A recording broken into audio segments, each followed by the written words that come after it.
So Bungie was back this week with their This Week at Bungie update, where we got a glimpse of some new exotic armor pieces coming in the Witch Queen, plus plenty of info about the new legendary campaign mode, and that relates to difficulty and a whole load of FAQs as well. Today I'm going to round up all the news as we're full steam ahead on that hype train, hurtling towards the 22nd of February 2022.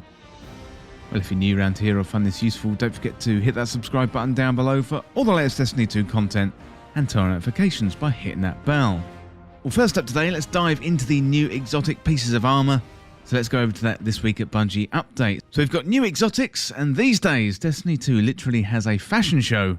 So I think we're long past the days of pretending that Destiny isn't a massive flex of gear and those sweet, sweet dance moves. So with more exotics on the way as we crush our enemy hive ghosts with our bare hands, I wanted to give a little sneak peek at some of the new exotic armor that Guardians will be able to don and what sort of perks that they come with. Now, it's all fun and games in the Destiny class war until someone takes it seriously, so without further ado, let's dive into what goodies all three classes have in store with a little additional insight from the developer team. So the Lawley Splendor Helm for Titans is more than just a pretty face. It has a cauterizing flame perk that allows for sunspots to heal players when they also have Sun Warrior, so critically wounded, no big. The perk also ensures that the sunspot created in your location to give you one last fighting chance. And with that quick grenade and melee ability recharge and long supers, plus more damage, that is always a good thing. So we've got these notes from the developer team. So playtest named Stagspot Helm. The goal was here to embrace the awesome art and give the sunspot players another choice besides Phoenix Cradle. Also, melee builds become more popular, and this makes high level difficulty melee more viable, well, at least in theory. Well, next up we got the Titans Hoarfrost Z chest piece, and also nothing to scoff at. So this one takes a chillier approach to the combat for stasis users with the Glacial Fortification perk.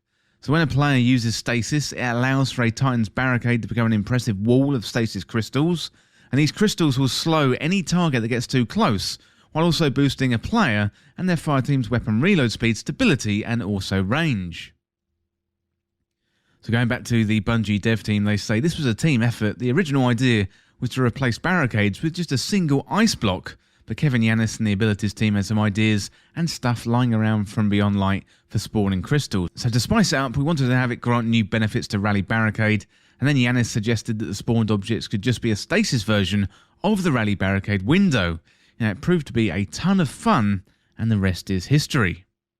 Okay, Warlocks, you're up. So first of all, let's talk about them legs, because Warlock mains have definitely been shouting about their love for the new Second Filament's armor. So with the Devouring Rift perk, these shiny walking sticks of power will grant players Devour when they cast their Empowering Rift, allowing for damage from both allies and individual players the ability to disrupt foes, but all in style. So back to the dev team, they say this started as, what can we give Warlocks that make Empowering Rift a more viable choice in Master Plus content? And we figured the answer was, well, it probably has to heal you, and eventually we settled on what we called the Devouring Rift Pants. Overload was added to increase excitement and expand the options players had to build for various champion-enabled content. Well, next up we got the Osmeomancy Gauntlets for Warlocks, and they come with the Fervid Cold Snap perk. So this nifty look allows for Cold Snap grenades to have an additional charge that will recharge faster when it makes direct impact. And the Seeker spawn from the Cold Snap grenades also travels further too. So back to the dev team, they say since Hunters had a Duskfield modifier and Titans had something like the Glacial modifier, it felt natural to give Warlocks something for Cold Snap. So fun fact, the ground follow for this is so fast that we had a bug file to change how it acquired targets. The issue? Well, a grenade thrown near combatants' feet could spawn a ground follow that travelled through and behind the enemy and then turn around to come directly back towards the Warlock by the time the VFX applied. Now, it looked like the Cold Snaps were actively avoiding hitted targets and speeding directly away instead. Thankfully, this shouldn't be an issue at launch. Well, don't worry, Hunters, I still have love for you, despite the jokes. You've got some pretty cool gear on the way too, including the Blight Ranger Helm and the Voltaic Mirror perk. So, lightning lovers, here's where your arc powers can truly shine, and this perk allows players to redirect their arc staff to deal an increased amount of damage, and also orbs with power generation for all allies. Basically, just get in there, do some damage, and it sounds like a good time. Well, the Bungie dev team say we wanted to make something for Arcstrider that leaned into an aspect of the super that doesn't normally get focus. So there are players that love wielding other people's attacks, creatures, game pieces, etc. against them, and this is for those people. And lastly, hunters also have the renewal grass to look forward to with the Depths of Dustfield perk. So this gives guardians a much larger radius for the Dustfield grenades, whilst also nerfing incoming damage for allies within the Dustfield's range. Any target locked on within the space will also deal a reduced amount of damage, so go out there and make those hive cry. Well, finally from the dev team, so Stasis Hunters now have a sort of mini Silence and Squall that they can deploy with a grenade. This gives Revenants the ability to play a more team-focused role, or to play a more of an aerial denial control game than they've been able to before. Well, loads of really exciting stuff with those exotics there, but let me know in the comments which one you are excited for. Well, next up we've got news and information about the Legendary Campaign mode.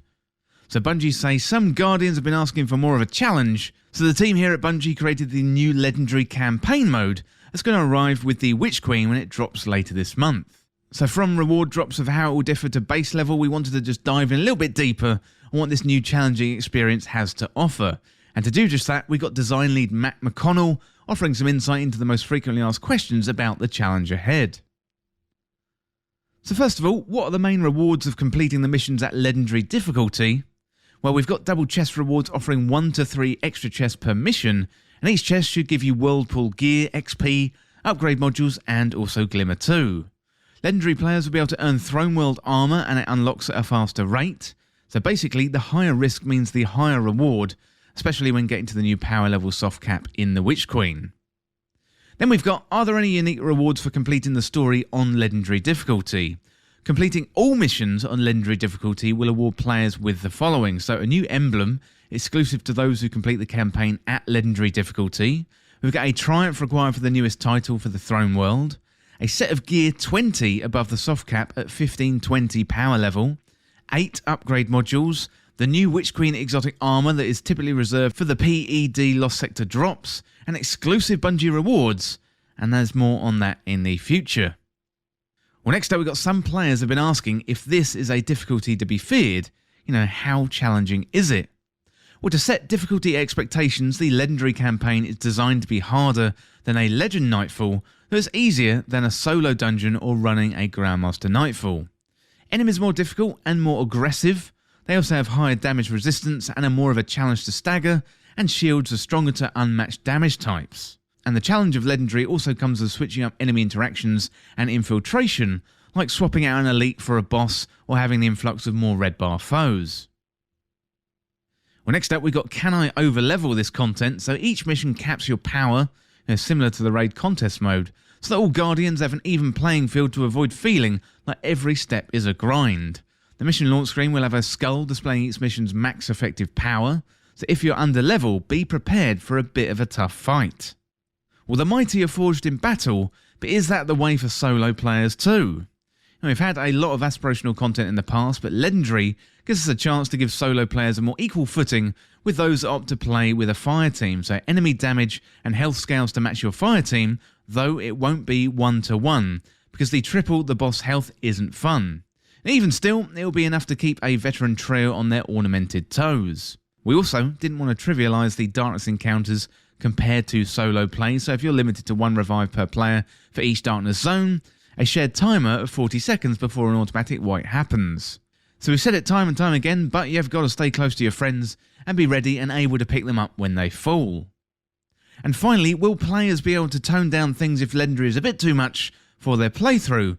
So for those folks who find the difficulty of Legendary too overwhelming at first, there is an option to leave a mission and relaunch it through the classic Destiny 2 settings. So some players will want to focus more on the story than on sweat in that first run, and that is totally fine, and we want to support that.